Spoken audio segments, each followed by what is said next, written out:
নমস্কার, আমি দিবাকর। আপনারা দেখছেন জাগরণ বাংলা। গতকালকের ভিডিওতে আমি আপনাদেরকে বলেছিলাম যে আগামী 27শে আগস্ট বাংলার ছাত্র যুব সমাজ নবান্ন অভিযানের ডাক দিয়েছে।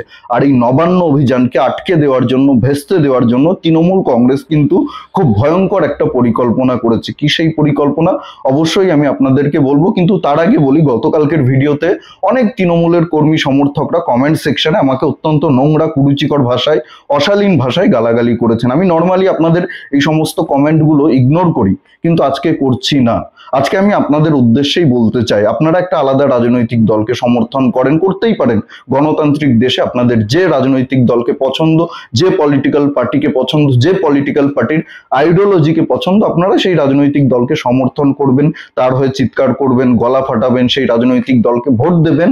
আমি আপনাদেরকে বাধা দিতে পারি না, আমি আপনাদেরকে বাধা দিতে চাই না, কিন্তু বৈচারিকভাবে আমি আপনাদের সমালোচনা করব, আপনাদেরকে নিয়ে কথা বলবো, আপনারাও আমাদের সমালোচনা করবেন। এটাই প্রত্যাশিত, এটাই প্রত্যাশিত। আমিও চাই আপনারা আমাদের সমালোচনা করুন। আমাদের কোনো ভুল হলে, আমি কোথাও ভুল করলে যুক্তি সহকারে সেটা নিয়ে কথা বলুন। অবশ্যই বলবেন, কেন বলবেন না?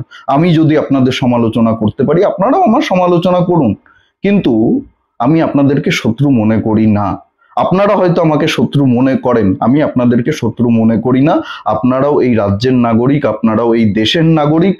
আপনাদেরও বাড়িতে মা আছে, বোন আছে, দিদি আছে, বান্ধবী আছে আপনাদেরও। আমি চাইবো না আপনার বান্ধবীর সঙ্গে, আপনার দিদির সাথে, আপনাদের বোনের সঙ্গে এরকম ঘটনা ঘটুক, যে ঘটনা আরজিকর হসপিটালে একজন মহিলা চিকিৎসকের সঙ্গে হয়েছে। আমি চাইবো না, কখনোই আমরা কেউই চাইবো না যে আপনার বোনের সঙ্গে, আপনার দিদিদের সঙ্গে এরকম ঘটনা ঘটুক। কিন্তু ঘটতেই পারে এই রাজ্যে এরকম ঘটনা, আপনার দিদির সঙ্গে, আপনার বোনের সঙ্গে, আপনার বান্ধবীর সঙ্গে, আপনার প্রিয়জনের সঙ্গে ঘটতেই পারে। যদি ঘটে যায় তাহলে কিন্তু আমি আপনার বোনের জন্য কথা বলবো, আপনার বোনের জন্য জাস্টিস চাইবো, আপনার বোনের জন্য রাস্তায় নামবো, আপনার বান্ধবীর জন্য আমি চিৎকার করব, এভাবেই চিৎকার করব। আপনি তৃণমূল করেন বলে আমি আনন্দ করব এরকমটা নয়, মোটেও এরকমটা ভাববেন না। আজকে একজন নাগরিক হিসাবে আমি এই কথাগুলো বলছি, কোনো রাজনৈতিক দলের সমর্থক, প্রতিনিধি হিসাবে আমি এই কথাগুলো বলছি না। আমাকে যারা গালাগালি করছেন, একটু আয়নার সামনে দাঁড়িয়ে নিজের বিবেককে প্রশ্ন করুন। আপনারা মণিপুর নিয়ে কথা বলতেই পারেন, অবশ্যই বলুন, 100 বার বলুন, 1000 বার বলুন। আমিও মণিপুর নিয়ে ভিডিও করেছি, এই চ্যানেলেই সেই ভিডিওগুলো রয়েছে, গিয়ে দেখে আসুন, তারপরে কথা বলুন। আমিও হাতরাস নিয়ে ভিডিও করেছি, আগে গিয়ে দেখে আসুন, তারপরে কথা বলুন। কিন্তু একটা ঘটনা দিয়ে আর একটা ঘটনাকে জাস্টিফাই করা যায় না। আমি এই রাজ্যের একজন নাগরিক, আমি চাইবো না এই রাজ্যে এই ধরনের ঘটনা ঘটুক। আর এই ঘটনাটা ঘটার পরে যদি সঠিকভাবে পুলিশ প্রশাসন ব্যবস্থা নিত, প্রশাসন যদি সঠিকভাবে তদন্ত করার জন্য আগ্রহী হতো, তাহলে এত সমালোচনা হতো না, এত মানুষ রেগে যেত না। আজকে সমাজের সব স্তরের মানুষ রাস্তায় নেমেছে, একটু চোখটা খুলে দেখুন। এই লড়াইটা শুধু ডাক্তার বাবুরা লড়ছে না, সমাজের সকল স্তরের মানুষ, সকল পেশার মানুষ আজকে এই লড়াইয়ে সামিল হয়েছে। একটু চোখ খুলে দেখুন। আপনি এখনো রাজনীতি নিয়ে পড়ে রয়েছেন, আপনি আমাকে গালমন্দ করছেন। এগুলো করে কি হবে?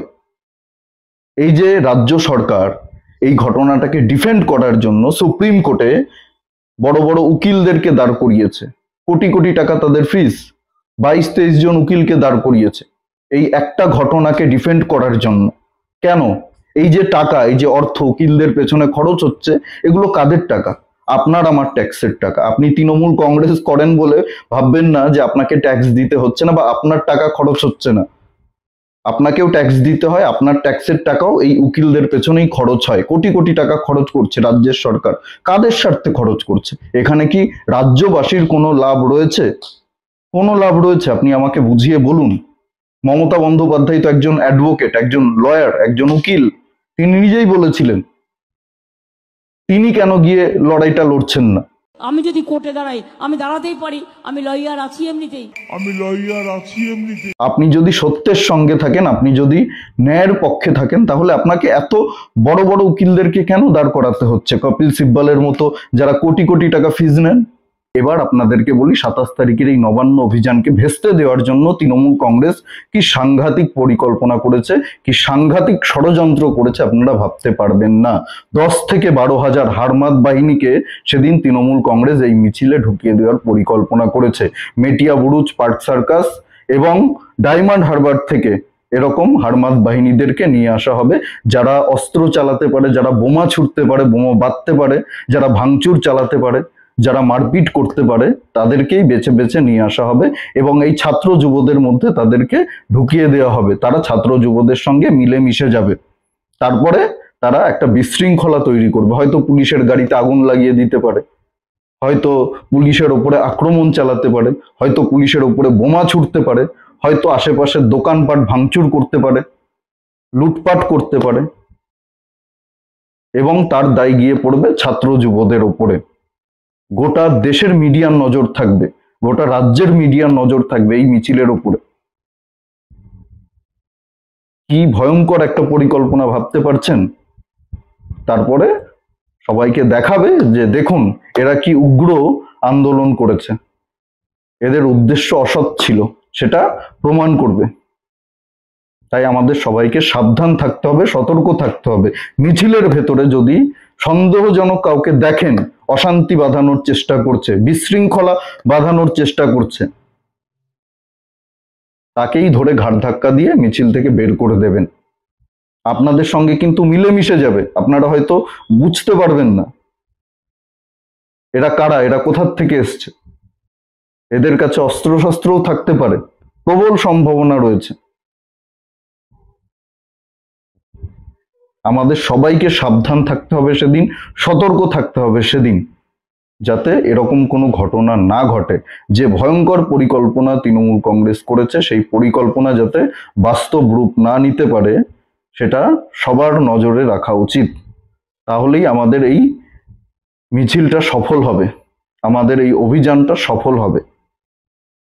আপনাদের সকলকে অনুরোধ করব, যারা যারা এই মিছিলে অংশগ্রহণ করবেন, যারা এই নবান্ন অভিযানে অংশগ্রহণ করবেন, সতর্ক থাকবেন, সাবধান থাকবেন এবং আশেপাশে নজর রাখবেন যে কারা আপনার পাশে হাঁটছে, তাদের উদ্দেশ্য কি, তাদের হাবভাব কি, তাদের অ্যাটিটিউড কি, তারা কি ছাত্র যুব, তারা কি নবান্ন অভিযানের উদ্দেশ্যে এই মিছিলে সামিল হয়েছে, নাকি অন্য কোনো উদ্দেশ্য নিয়ে তারা সামিল হয়েছে, সেদিকে নজর রাখতে হবে। কোনোভাবেই যাতে ওদের এই অসৎ উদ্দেশ্য সফল না হয়, সেদিকে আমাদের সকলের নজর রাখতে হবে।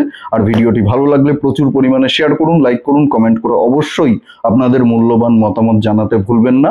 আর একটা বিশেষ অনুরোধ আপনাদের সকলের কাছে, আমার হোয়াটসঅ্যাপ চ্যানেলের লিংক ভিডিও ডেসক্রিপশনে দেওয়া রইল, আপনারা চাইলে অবশ্যই হোয়াটসঅ্যাপ চ্যানেলটি সাবস্ক্রাইব করতে পারেন, আমাকে ফলো করতে পারেন। সবাই খুব ভালো থাকবেন, সুস্থ থাকবেন, আশেপাশে সবার খেয়াল রাখবেন। জয় হিন্দ, বন্দে মাতরম, ভারত মাতা কি জয়।